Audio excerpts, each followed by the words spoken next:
This calf that I have with a bad leg, since about yesterday, she's been putting less weight on it. And this morning, she was actually hobbling around on 3 feet for a while. So, well, okay, so Monday, the vet is closed. I'll have to take her to the bovine vet somewhere on about probably Tuesday or Wednesday. But I'm gonna go ahead and get her loaded up, and I'm gonna take her to the vet to get looked at. Her leg is getting worse, but I can't take her today. You know, they're closed. And so these animals right now, they're on corn. I got them just straight corn. I let them out on the grass early this morning, and they ate more this morning. So usually they eat about 30 to 35 minutes, but this morning they ate about 40 to 45 minutes. So that's a good sign. Well, I mean, and the grass is still plenty thick, so the animals, they have a lot to eat. They don't have to go around looking for food. They got it right in front of them. And the grass in the front is actually so thick that if I look down, I was looking down at the grass while I was walking, and I thought my foot was gonna hit the ground, but my foot completely sank into the grass, and it kind of threw me off guard for a second. It kind of threw me off balance for a second. But the grass in the front is so thick, it's probably I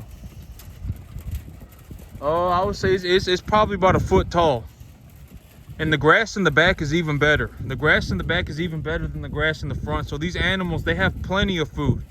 There is more food than these animals could possibly ever eat. I only have 22 animals on 10 acres. I barely have 2 animals on 10 acres. And these animals, I would say that their average weight right now is about probably close to about 550 pounds. And so, until these animals get to, even at 800 pounds, if all these animals were at 800 pounds, I would still have too much grass to feed these animals. And so as of right now, I'm doing very well in terms of the grass.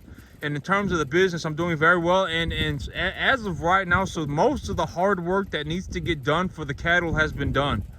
I've trained them to come to me when I the food is essentially like when I call for them, right? When I'm essentially saying, hey, come over here, the cattle will respond. That's what the food is essentially. Because the food, the reason I grain train animals, the reason I train these animals to respond to me when I give them grain is because it makes my life easier and it makes their life easier. If I need to load them up, I can just bring in I can just bring in a bucket of feed. I can just bring in a bucket of grain, and they'll come running after me, right? I mean, they'll come chasing after me. And the good thing about grain is that grain has usually has some kind of okay, so if I go and I buy like a crate pellet, it will say on the bag, this is crude protein 14%, fat 5%, fiber 20%. It'll say that on the bag, and so I know what the animals are eating. Well, when I buy feed like that, I know what the animals are eating. So if I if I'm like, oh man, I'm gonna be bringing in some new animals, and I really want to put them on a 14% protein, 20% fiber, 3.5% fat feed that has all the micronutrients in it. If I want to feed them that, I can go out and buy that feed in a bag. And so that's one of the big benefits of buying bagged feed. The big downside of buying bagged feed is that it is usually very expensive. Usually very, very expensive. I mean, double the price of commodity feed. And so if I went and I purchased a commodity corn, it would probably be about half the price. And yesterday I was looking through the internet, and I happened to come across this very, very, very good deal. I put it on the description of my last video of my video from yesterday. But it is a very, very, very nice AR-15, and it's made by Armalite, and it is a very good this Armalite rifle. Okay, so the thing about this rifle is that if I did not want the rifle, the gun is being sold for so cheap that if I did not want the rifle in a future date, I could go and, I could just go to I could go on the internet and type in, gun shops near me, right? I can type in, gun stores near me.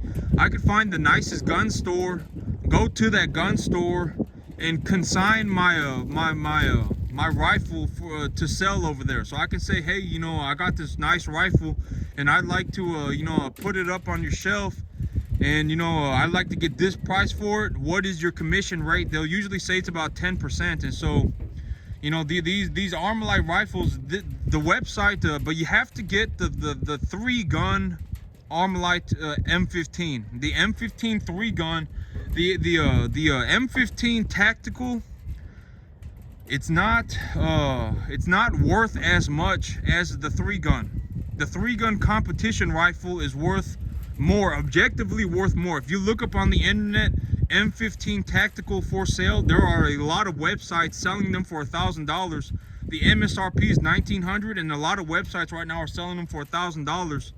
But the M15 competition rifle, the 3-gun competition rifle, is being sold on Palmetto State's website for $1,000, and everywhere else is being sold for a minimum of $1,500 up to like $1,900. So like, if I really wanted to, I could take this rifle, and let's say I bought it, and then after a little while, or after a couple years, I was like, I don't really want this AR-15 anymore. I could go and sell it and get all my money back. That's how cheap the rifle is right now. And so, if any of y'all looking for an AR-15, it's a very, very, very nice one. I was reading the specs on this AR-15, and it's got a heavy match grade stainless steel barrel. And so, I mean, this thing, it's probably a heavy stainless steel, and it's got an adjustable muzzle brake on it, as well as a gas block. And so this rifle, I mean, realistically, with some good ammo, you could probably hit something about the size of a quarter from about probably 150, 200 yards away, repeatedly. I mean, because nowadays, America makes some very, very, very nice guns. America, the one thing that we produce, other than a lot of fake money, we produce a lot of guns here in America, and the manufacturing of guns in America, they do a very, very, very good job. America makes some very, very, very nice guns.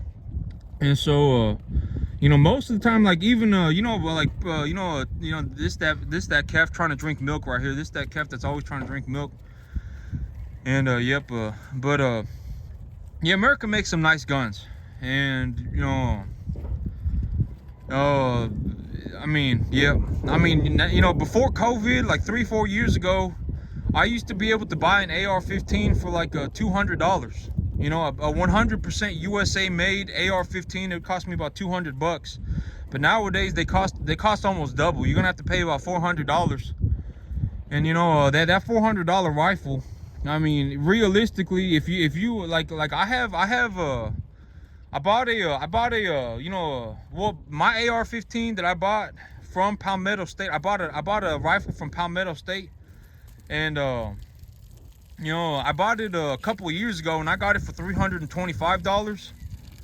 And that thing, I mean, it's not the greatest. It's not the greatest thing, and it's not the greatest rifle in the world, right? But if I had a quarter, if I had like a 25-cent quarter, and I hung it up on a piece of string, and I put it 35 yards away, I could realistically hit it 4 out of 5 times. It's accurate enough, right? It's not like a janky rifle. It's not like it doesn't fire when I pull the trigger. It's not like it's the bullets are going everywhere.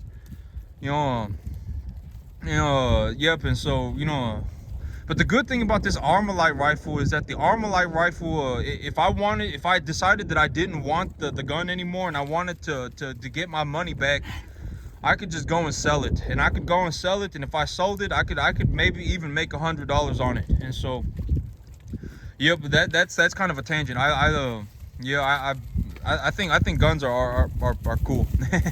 I don't like I'm not like I'm not gonna go around and like go crazy with the gun, right? I mean, that's not what I do. That's not what I'm gonna do.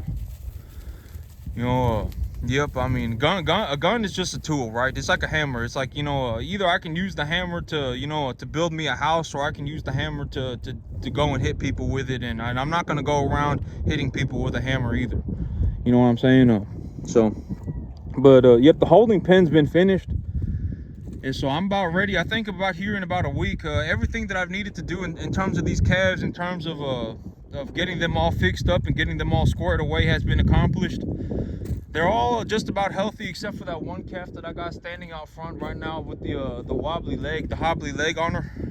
They're all healthy. They're all eating. The grass is going in good, and the holding pen turned out very nice. The holding pen turned out very good, and so this holding pen right here, I got this holding pen set up, and so the holding pen is very good. I got it ready to go. And so when I come in, I'm gonna drop the animals off here. I'm gonna run them through the chute, get their all their whatever I need to do, you know, their medications, their temperature checks. And then once I run them through the chute, I'm going to I'm gonna open up this gate right here, and I'm gonna let them into this area right here. And this area is gonna be where I precondition the animals and monitor them for their health for the first 2 weeks. And so, yep, I got everything set up. This is all good to go. I got my new working system put in place. And this right here, this cost $2 grand. You know, the fencing, the 3 gates and the fencing cost $2 grand. And so that was that's all that right there, good to go. I think it costs more than two. I think it's actually more like a 2,400, 2,500 or something like that. But yep, it's all good to go. I'm ready to bring in new animals. These animals that I got right now, they're all squared away. I got them all fixed up, and I got them all eating. I'm gonna let them out in the back. But these animals, they're all good to go. They're all eating. They're all healthy. I got them all squared away. You know, I would at this point in time say that my animals are healthy. And about next week, I'll be bringing in new animals. And I got the new systems put in place. I got everything good to go. And yep, I'm ready to roll. Here in about a week, I'll be bringing in new animals. It may be 2 weeks, we'll have to see. But it'll probably be next week. Because next week, the weather's supposed to be pretty good too. So, but I mean, yeah. But about next week, I'll probably be bringing in new animals. But that's it for me today, YouTube. You have a good one.